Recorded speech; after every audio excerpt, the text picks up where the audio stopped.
Hello. So today I wanted to talk about this little book I picked up at a thrift store. My favorite thrift store in town, because they have lots and lots of these different books that people discard and they leave it there for me to enjoy. So of course I'm not going to read through all of these books that I'm picking up. Maybe I will, but this is one of them. I mean, I don't know. Am I going to read through all these? I hope so. You know, at least kind of check it out and get something from it. But the book I picked up is it's a religious book, and it's called St. Anthony Sunday Missal. Not sure if I'm pronouncing that correctly. It says, compiled and printed by the conventual Franciscan Fathers, St. Anthony's Basilica, Padua, Italy. So I know nothing about this book or what it was, what it's meant for. It's about 384 pages. If I go to the front, it was published April 23rd, 1956 in Syracuse, New York. But it was, I'm not exactly sure what that means. It says in primi potest, friar, I think FR is friar. I don't know anything about the Catholic, hierarchy of priests or monks or any of that. FR, Francis M. Edick, Minister Provincial, Syracuse, New York, April 23rd, 1956. But on the bottom here it says, printed and bound in Italy. So it was printed in Italy. So there you can see it. But yeah, so I just looked up a little bit of what this book would be for, kind of the history of the pieces that I'm finding about it, and it brought me to some information. So a missal is meant as a liturgical book used by the Catholic Church for the celebration of Mass, and it is for priests and for, I guess, lay people, so people who are not priests, to kind of follow along, I guess, what's going on in Mass. Couple of different pieces of information, too, that I found out, that I looked up. The Franciscan tradition originates from St. Francis of Assisi, who founded the Order of Friars Minor, the Franciscans, in the early 13th century. Franciscans see all creation as a gift from God and strive for peace, community, and environmental stewardship, which I think that's pretty cool. St. Anthony of Padua, that's the basilica that this was, I guess, originated from. It's one of Christianity's most celebrated pilgrimage sites, constructed shortly after his death, I guess, St. Anthony. In 1231, it houses St. Anthony's relics and has become a symbol of devotion for millions worldwide.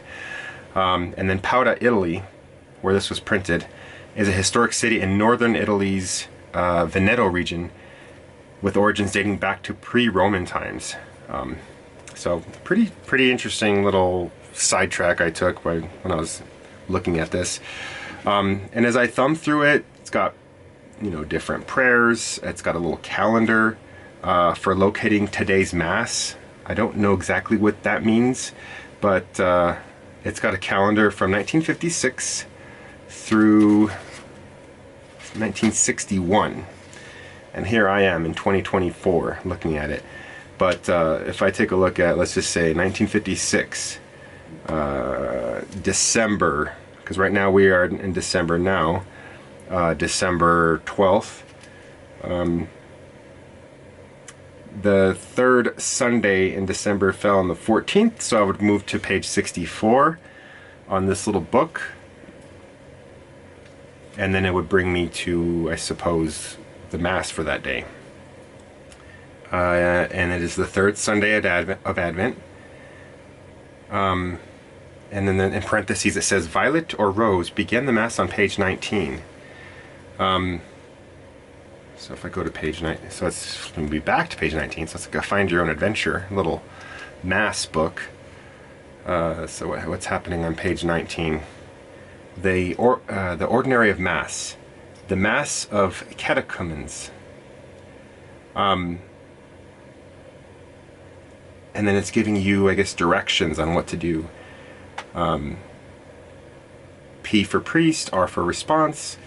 So the priest says, I will go in to the altar of God, and then you respond, to God who giveth joy to my youth. And then the priest reads a psalm, judge me, O God, and distinguish my cause from the nation that is not holy, deliver me from the unjust and deceitful man. And then the congregation responds, for thou, O God, art my strength, why hast thou cast me off? And why do I go sorrowful whilst the enemy afflicteth me? And there's a call and response, and it keeps going on. And then I guess you go back on those little pictures with the first letter. So yeah, it's just I guess a guide for Mass. But I thought it was pretty neat. I might read through it and just check it out. I am not a Catholic. I grew up in Santa Fe, New Mexico, so I'm surrounded by Catholicism and the Catholic culture. And when the Spanish came in, like the, when did they come? Like the, I think it was like the 1500s. So it's like, 1500s. That's what's that? 16th century.